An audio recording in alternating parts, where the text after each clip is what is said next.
Gente, hoje vai rolar aqui no canal uma invasão de uma pessoa maravilhosa. Se você me acompanha aqui e lá no Instagram, eu tenho certeza que você já me ouviu falando dela milhares de vezes. É uma honra receber Fê Cortez aqui no nosso canal para compartilhar com a gente dicas maravilhosas. Então você já pega um papel e caneta aí ou seu celular e anota tudo que ela tem para dividir com a gente, que eu tenho certeza que vai te ajudar muito nesse processo da gente ter uma vida mais sustentável.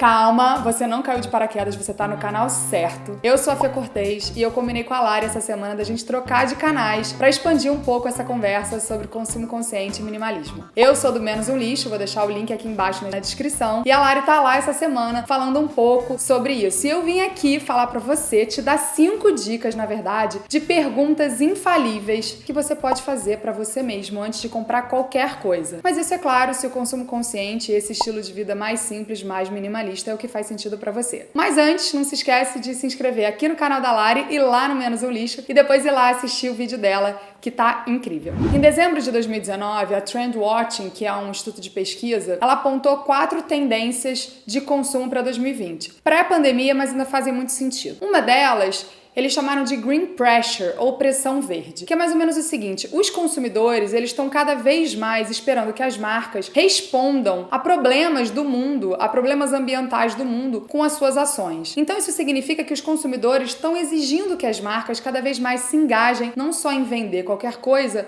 mas em de fato serem canais de solução para todos os problemas que impactam o planeta. Aqui no Brasil, isso também já está acontecendo. A Nielsen fez uma pesquisa no ano passado também, que destacou que 42% dos consumidores brasileiros estão mudando os hábitos de consumo com o objetivo de impactar menos o planeta. E com a pandemia, a gente está vendo muito esse senso de pertencimento aflorar, né? E até um movimento muito interessante da gente comprar de pequenos produtores, da gente conhecer a nossa comunidade e da gente ajudar e dar suporte nesse momento tão difícil para que aqueles pequenos negócios sobrevivam e floresçam pós-pandemia. Então, a primeira pergunta ela é meio óbvia, mas eu acho que às vezes a gente ainda se esquece de fazer, que é: eu realmente preciso comprar isso? Às vezes a gente está tão no piloto automático, ou a gente espera que aquela coisa resolva um grande problema na nossa vida, ou alguém falou que funcionou muito para aquela pessoa, e aí a gente acaba querendo comprar, mas muitas vezes a gente não se pergunta: mas peraí, gente, isso faz tanto sentido para mim? Ou eu realmente preciso comprar isso? Ela é meio óbvia, mas eu decidi destacar como a número 1, porque mesmo quem tá consciente às vezes cai assim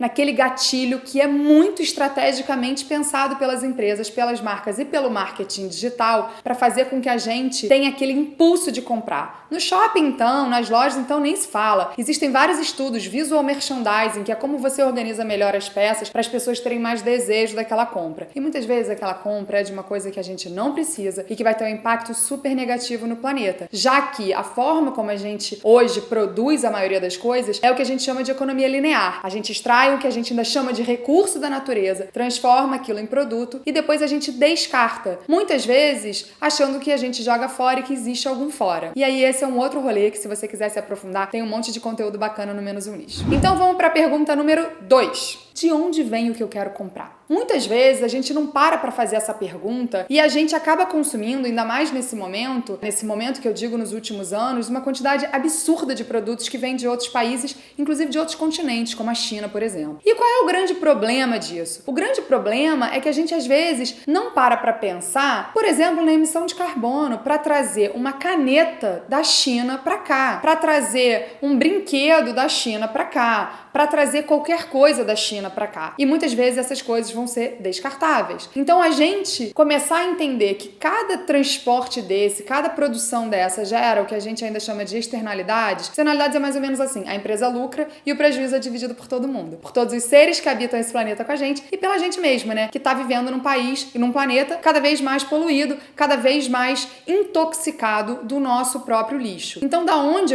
vem o que eu quero comprar? É uma pergunta fundamental pra gente começar, inclusive, a ajudar a florescer o nosso entorno, a nossa comunidade. Uma outra questão que surge também da onde eu tô comprando é o que tem dentro desse produto. Porque às vezes a gente não pensa que um celular, por exemplo, tem centenas de peças, de matérias-primas que vieram cada uma de um lugar do mundo. Extração de minério, aí transporta esse minério pra China, monta lá, volta pra cá, e o chip que vem de não sei aonde. É tão complexo hoje o sistema produtivo que a gente nem sabe do que é aquilo que a gente tá consumindo. Pra ser bem simples, um pacote de biscoito, ele é o que a gente chama de multi multilayer, multicamada. É plástico, metal contra o plástico. A reciclabilidade é zero, gente. Ele foi feito para ser descartado e nunca mais voltar a ser nada. E a gente não sabe, claro, não contam isso pra gente, mas se a gente começar a fazer essas perguntas, a gente vai descobrir. A terceira pergunta que eu gosto muito é: qual é o impacto do que eu tô comprando para o planeta? Qual é o impacto da empresa que eu tô comprando em regenerar o planeta ou em destruir o planeta? A gente sabe que existe muito greenwashing, mas a gente já tá vendo várias empresas comprometidas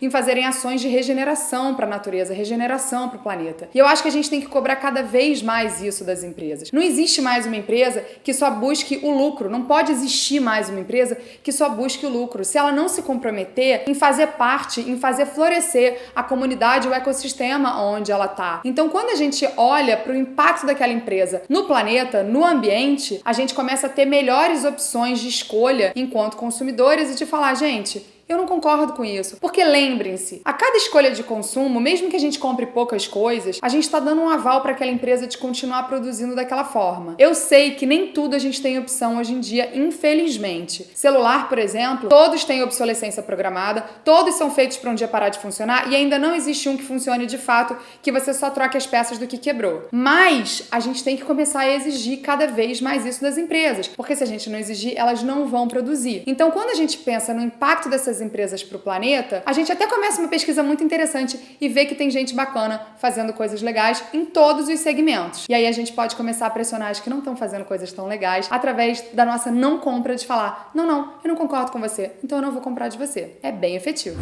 A outra pergunta é, qual é o pós-consumo disso que eu estou consumindo? A empresa se responsabiliza pela logística reversa? Essa embalagem é de fato reciclável? Ela é reciclada na ponta? Porque tem muita coisa que é reciclável, mas que no fundo acaba não sendo reciclada, porque não tem valor de mercado. Para quem não entendeu isso, ficou confuso, eu também vou deixar aqui no link na descrição um vídeo que a gente explica muito bem a diferença entre reciclável e reciclado. E aí a gente começar a cobrar das empresas que elas tenham programas de reciclagem mais efetivos. O Brasil tem uma política nacional de resíduos sólidos maravilhosa, mas algumas empresas não fizeram ainda o acordo setorial. E aí o que isso significa? Que elas estão empurrando com a barriga, que o governo está deixando e que elas não se comprometeram de fato em serem obrigadas a fazer o retorno e a reinserção daquele material na cadeia, né, de suprimentos aqui no Brasil. Então também é hora da gente pensar o que vai acontecer depois, né, que eu comprar esse produto, que eu usar esse produto. Essa é uma pergunta que muda a vida. Eu comecei a minha história toda com um copinho de silicone retrátil, porque eu entendi que o copo descartável era um produto que não era de fato reciclado. E que não é, apesar dele ser reciclável, a gente consome no Brasil 720 milhões por dia de copos descartáveis. E a taxa de reciclagem é próxima de zero. Então, quando a gente pensa e entende, eu pelo menos quando entendi, que aquilo não ia ser reciclado de jeito nenhum, e também a gente pode depois conversar sobre reciclagem, qual é a verdadeira história da reciclagem, ou soluciona todos os problemas. Não, a gente tem que diminuir o consumo, mas eu tô falando aqui para pessoas que já estão nesse rolê de diminuir o consumo. Então, quando a gente entende o impacto daquilo no pós-consumo, a gente repensa muita coisa. Essa outra eu acho fundamental quando a gente pensa em regeneração. Existe a possibilidade de comprar de um pequeno produtor? Porque pensa bem, gente, hoje mais ou menos 1% da população do mundo detém a riqueza equivalente a quase todo o resto junto. E são as empresas, 7 empresas controlam a alimentação inteira do planeta. São essas mega empresas que têm várias marcas embaixo delas e que muitas vezes, na maioria das vezes ou em todas as vezes, concentram muito riqueza. Quando a gente começa a comprar de pequenos produtores, a gente permite que um outro ecossistema da nossa comunidade floresça, que aquelas pessoas tenham um subsídio, tenham uma renda para sobreviverem com dignidade, a gente estimula a criatividade das pessoas